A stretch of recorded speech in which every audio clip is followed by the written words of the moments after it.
नमस्कार मित्रों।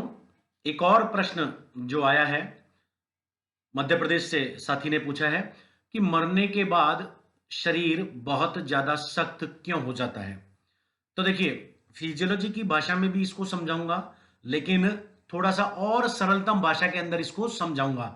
समझने के लिए आप पहले 2 शब्दों को समझिएगा, रिगर मोर्टिस, मरने के बाद शरीर का बहुत ज़्यादा सख्त हो जाना, यह फिजियोलॉजी की भाषा के अंदर रिगर मोर्टिस स्टेज कहलाती है। अब इसमें होता क्या है? देखिए 2 चीज़ें होती हैं। जब हमारा शरीर मर जाता है, तो ऑक्सीजन की इनटेक जो है वो बंद हो जाती है।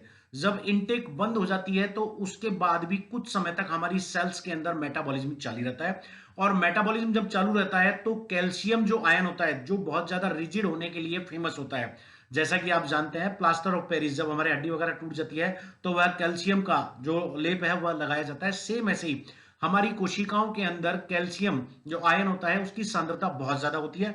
यह कोशिकीय झिल्ली के माध्यम से धीरे धीरे बाहर स्रावित होने लगता है मरने के बाद भी, और इसकी सांद्रता शरीर के अंदर कोशिकाओं के अंदर बाहर निकलकर बहुत ज्यादा फैल जाती है।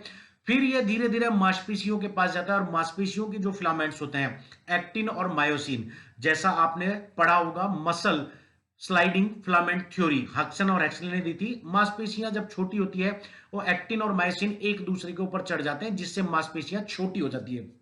जब यह कैल्शियम बाहर निकलकर उन एक्टिन और मायोसिन फिलामेंट से संयोग करता है, तो एक ब्रिज बनता है और ये मसल्स के अंदर टाइटनेस ला देता है। मरने के बाद लगभग 3 से 4 घंटे बाद यह स्टेज पैदा होने लग जाती है, हमारी जबड़ा, हमारा चेहरा, और ये सिकुड़ने लग जाता है। लगभग 12 से 13 घंटे के बाद हमारे शरीर की जो लार्जर मसल्स है, हाथ, पैर, पीठ, ये भी बिल्कुल सिकुड़ने लग जाती है।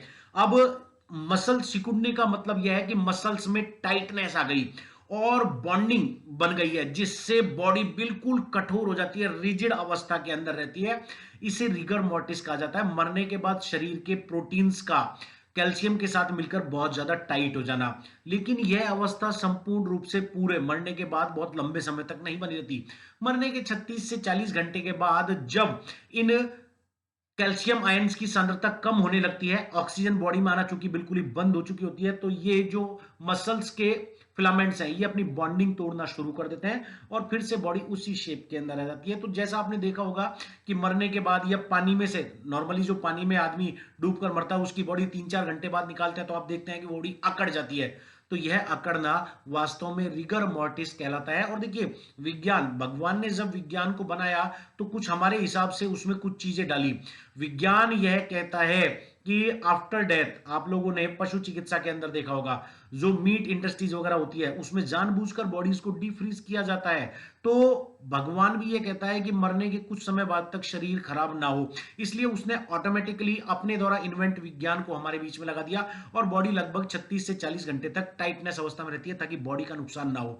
फिर उसके बाद बॉडी खराब होने लग जाती है। वर्तमान में कृत्रिम रूप से आजकल इसको पोर्टमास्टर के पोस्टमार्टम के अंदर आपने देखा होगा, बॉडी को डीप फ्रीज के अंदर रखा जाता है, और वह इसीलिए रखा जाता है ताकि प्रोटीन की यह जो टाइट वाली अवस्था है यह बरकरार रहे।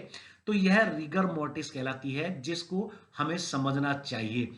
मसल्स के अंदर भी कई जगह जब हम लोग चोटिल हो जाते हैं, वहां की कोशिकाएं मर जाती है, तो वहां जो एक टाइटनेस आती है उसका भी हल्का सा रीजन यही होता है। और छोटे छोटे टॉपिक्स आपके बीच में लाता रहूंगा, अच्छे प्रश्न आप पूछते रहें, समाधान करने का प्रयास करता रहूंगा। आपका भरत सिंह गुर्जर, नमस्कार, जय हिंद, जय भारत।